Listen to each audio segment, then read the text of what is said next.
کہ شاید میرے کئی دوست ناراض ہونے اس چیز سے جڑے ٹی وی چینل نال وابستہ نے کہ ایک ریس ہے کہ ٹکر دیتا ہے اور ہوں اس تو بعد جڑا نیوز ڈائریکٹر نیوز ہے دوسرے میں پوچھ رہا ہے بھی اس فلانے ٹی وی چینل تے ٹکر چل گیا تیرے کول خبر کیوں نہیں ہے اور وداؤٹ تھنکنگ میں کئی دوستوں نے ایسے انہوں جاننا طارق صاحب تو خود اس چیز گزر بھی رہے ہیں اس چیز تو وہ ایک پریشر دے وچ آ کے کنکاکٹڈ قسم دا نا ایک سچویشن ایک سینیریو کریٹ کر دیتا جاندا ہے.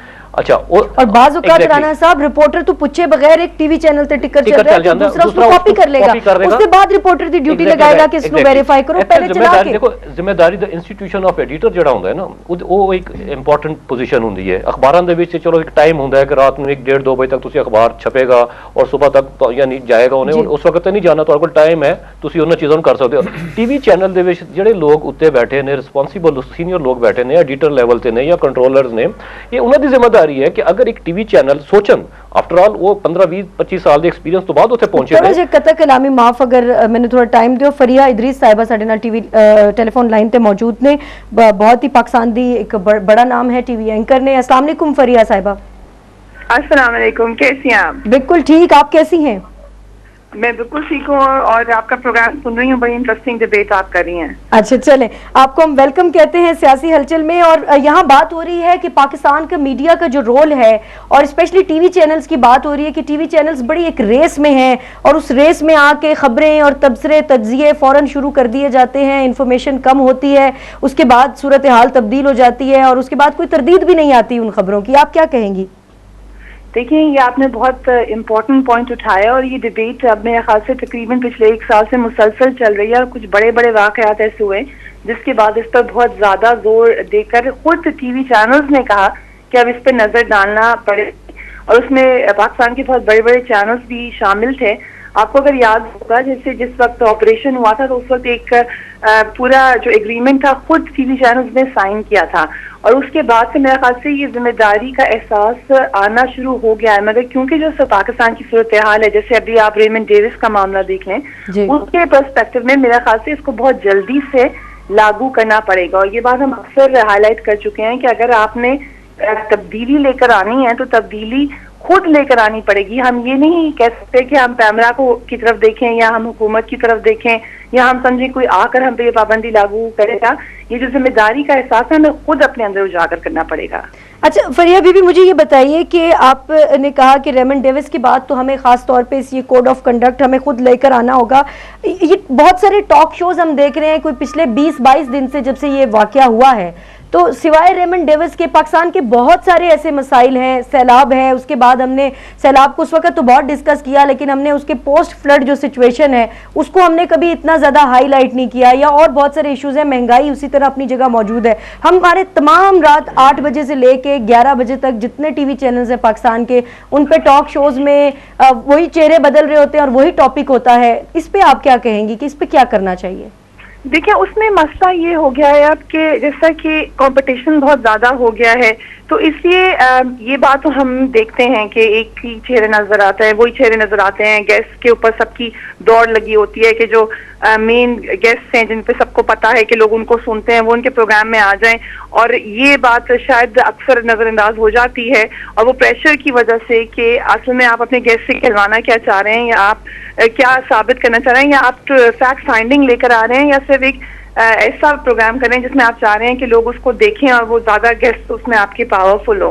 مگر اس کے علاوہ ایک اور بات میں کہوں گی اس کی دوسری سائڈ بھی ہے وہ یہ کہ آپ ریمنڈ ڈیوس کے معاملے پہ میرے خیال سے میڈیا کا کردار ٹاک شوز کے حوالے سے بہت پازیٹیو رہا ہے. میں اس کو کہیں سے بھی نیگیٹو نہیں سمجھتی. اس کی وجہ بھی میں آپ کو بتاتی ہوں کیونکہ اگر آپ کو یاد ہو سلمان تاثیر صاحب کی اساسینیشن کے بعد ایک بڑی زبردست قسم کی یہ بحث چھڑ گئی تھی کہ پاکستان کو 2 طبقوں میں بانٹنے کی کوشش کی جا رہی ہے. ایک بہت زیادہ رائٹ ونگ طبقہ اور ایک بہت ماڈرنائز سو کال ماڈرنائز طبقہ میں پاکستان بٹنا جائے. میرا خیال سے ریمنڈ ڈیوس کے واقعے میں یہ فرق ڈالا ہے کہ تمام پاکستانی اکٹھے ہو گئے اور آپ کسی بھی سوسائٹی کا کسی بھی سوشل ایلیمنٹ کو اٹھا لیں ان کا موقف ایک ہی ہے اور یہ بہت بڑی بات ہے کہ اس ایک معاملے پر پورا پاکستان آپ کو متفق نظر آ رہا ہے. اس حوالے سے اس معاملے پہ میں ڈس ایگری کروں گی مگر جو بریکنگ نیوز کا کانسیپٹ ہے اس میں ہم سے بڑی غلطی ہوتی ہے. میں آپ کو ابھی کی ایگزامپل دیتی ہوں. ایک چینل پہ ابھی تھوڑی دیر پہلے خبر چلی ہے جس میں راحت فتح علی خان کے حوالے سے خبر ڈالی گئی اور جب انہوں نے اپنے رپورٹر سے سوال کیا تو سوال یہ تھا ان کا کہ آپ ہمیں بتائیے خبر سچی ہے کہ نہیں.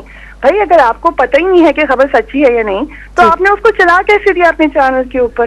اچھا اس طرح کہ تھوڑا سا میں اس میں انٹرپٹ کروں کہ فریہ بھی ذکر کر رہی فریہ تھی. باقر سجاد بیٹھے ہیں یہاں اور آپ سے بات کریں گے. جی فریہ ابھی آپ کہہ رہی تھی کہ اس دفعہ ہمیں سارا یونیفائڈ نظر آ رہا ہے. ٹھیک ہے اوپینین ٹاک شوز میں آپ کو یونیفائڈ نظر آئے گا, بلکہ ایک سائڈ پہ ٹلٹڈ میں تو کہوں گا نظر آئے گا کہ اینٹی امریکنزم کی طرف ٹلٹڈ ہے. پرو امریکن بھی جو ہیں وہ بھی بالکل ایک ایکسٹریم پوزیشن لے کے بیٹھے ہوئے ہیں. میں نے ٹاک شوز میں پارٹیسپیٹ کیا ہے, ایسی عجیب قسم کے وہاں پر وہ جسٹیفیکیشنز دیتے ہیں. دوسری طرف سے بھی میں آپ کو بتاؤں اینٹی امریکنزم کی بات کروں تو ابھی میں ایک ٹاک شو میں تھا تھوڑا سا پہلے کچھ دن پہلے, تو وہاں پہ میں نے ابھی شروع کیا کہ امریکنز کی یہ پوزیشن ہے کہ انہوں نے ایک سٹیج پہ اسے نان ڈپلومیٹ کہا تھا اپنی کورسپونڈنس میں. وہیں سے اینکر نے مجھے مطلب لے لیا اور مسلسل ایک تقریر شروع کر دی کہ یہ انہوں نے نان ڈپلومیٹ ایکسیپٹ کیا تھا, یعنی یہ ہو گیا وہ ہو گیا. وہ he didn't even bother to listen to me. اگلا میں نے اس کو کہنا یہی تھا کہ وہ انہوں نے کہا تھا کہ ہم نے لوکل لاز کے ساتھ کمپلائنس کے لیے کیا تھا. اور جو اب میری جیسے جہاں تک انفارمیشن ہے ناقص رائے ہے, جو کورٹ میں انہوں نے پوزیشن لینی ہے وہ بھی یہی ہے کہ ہمارے جو لوکل لا ہے, جس طرح کہ رانا صاحب نے پہلے بتایا, جو ڈپلومیٹک اینڈ کونسلر پریویلیجز ایکٹ 1972 ہے اور ویانا کنونشن کے درمیان ایک بہت بڑی ڈسکرپنسی ہے. دنیا بھر میں کہیں بھی رجسٹریشن کا پروسیس نہیں ہوتا. یہ ساری چیزیں جو ہیں یہ ہمارے اس ڈیبیٹ میں اینٹی امریکنزم اور پرو امریکنزم کے درمیان بالکل کہیں گم ہو گئی ہیں. یہ بات میں آپ سے ایک بات اس پہ جیسے آپ نے خود ہی اس میں جواب اپنا دیا ہے کہ امریکہ میں بھی یہی حالات ہیں. یہ معاملہ ہی ایسا ہے, اتنا زیادہ نازک تھا کہ اس میں آپ کر نہیں سکتے اپنی نیشنل فیلنگز کو الگ اپنے اینکر ہونے سے یا اپنے جرنلسٹ ہونے سے. کچھ واقعات ایسے ہوتے ہیں جہاں پہ نیشنل سیکیورٹی اور نیشنل انٹیگریٹی بڑھ جاتی ہے اور آپ ہر چیز اس کو پھر پیچھے رکھ کے سوچتے ہیں. اور میں اس حوالے سے بات کہی تھی, میں یہ نہیں کہہ رہی کہ یہ بات صحیح ہے یا غلط ہے, بالکل بھی میں اس سے جج نہیں کر رہی ہوں, مگر میں یہ آپ کو ایک آبزرویشن دی ہے کہ آپ کو یہ بات نظر آئے گی کہ اس واقعے پہ جس طریقے سے امریکہ میڈیا یونائٹڈ کھڑا ہوا ہے, اسی طرح سے پاکستانی میڈیا بھی یونائٹڈ کھڑا ہوا ہے. اچھا مجھے لاسٹ کویسچن اس کا جواب مجھے دیجیے کہ لوگ کہتے ہیں یہ جو ٹاک شوز ہیں یہ بڑی بے چینی پھیلاتے ہیں عوام میں, اس میں ایسی کوئی تبصرے تجزیے ہو رہے ہوتے ہیں اور بڑی کوئی عجیب سی پکچر پیش کی جا رہی ہوتی ہے کہ پاکستان میں خدا نخواستہ حالات بہت خراب ہو گئے ہیں. کچھ لوگوں کا یہ خیال ہے کہ ٹاک شوز کے ذریعے زیادہ بے چینی پھیلائی جاتی ہے اور اینکر پرسنز جو ہیں وہ امپارشل نہیں ہو کے بات کرتے بلکہ وہ پارٹی بن جاتے ہیں بعض اوقات. تو آپ کیا کہیں گے اس حوالے سے؟ میں نے کیونکہ اس کے اوپر کوئی ایسی کانکریٹ ریسرچ نہیں دیکھی ہے تو میں نہیں خیال کہ میں کسی کے اوپر بڑھ کر تنقید کر سکتی ہوں. مگر اگر آپ دیکھیں ٹاک شوز میں موسٹلی جو ہمارے بڑے بڑے اینکرز ہیں جیسے حامد میر صاحب ہیں, ندیم ملک صاحب ہیں اور بہت بڑے طالب حسین صاحب ہیں, میں نے ان کو کبھی بھی اتنا زیادہ کبھی بھی نہیں دیکھا کہ وہ پارٹی بنے. اور سوال ضرور کرتے ہیں دونوں سائڈ کے. اور ایک بات آپ اور دیکھیے گا, میرا خیال سے کامیاب اینکر کی یا ایک کامیاب جرنلسٹ کی نشانی ہوتی ہے کہ جب دونوں سائڈز اس کو کرٹیسائز کرتی ہیں. یہی بات بی بی سی کے حوالے سے کہی جاتی ہے کہ جو مڈل ایسٹ کا معاملہ ہے اس میں ان کو مڈل ایسٹ بھی کہتا ہے کہ آپ ہماری سائڈ نہیں لیتے, اور اس پہ ان کو دوسری سائڈ بھی یہی کہتی ہے, اسرائیلی سائڈ بھی یہ کہتی ہے کہ آپ جو ہیں فلسطینیوں کی سائڈ لیتے ہیں. تو اس کا مطلب ہے وہ یہ کلیم کرتے ہیں کہ ہم بیلنس رپورٹنگ کر رہے ہیں. اور میں ہمیشہ یہ بات کہتی ہوں سارے سوال پوچھنا کسی کو بھی برا لگے گا اگر آپ ان کے موقف سے ہٹ کے کریں گے. اور ایک اینکر کی اور ایک جرنلسٹ کی ذمہ داری یہ ہے کہ چاہے آپ امریکی موقف جو ہے اس کے بارے میں بھی سوال کریں اور جو پاکستانی موقف ہے اس کے بارے میں بھی سوال کریں. مگر ظاہر ہے جب ایک پاکستانی جرنلسٹ ہے تو آپ اس سے یہ بات تو نہیں کہہ سکتے کہ آپ پاکستان کے جو آپ کی محبت ہے نیچرل ہے پاکستان کی ویڈیو کو ختم کرتے ہیں. بہت شکریہ, تھینک یو ویری مچ. جی طارق چوہدری صاحب کیا کہو گے تسی کہ جڑی پارٹی بنن دی گل ہو رہی ہے بہت سارے جرنلسٹاں دے اوتے اینکرز دے اوتے گل آ رہی ہے, پتہ نہیں سادگی یا شاید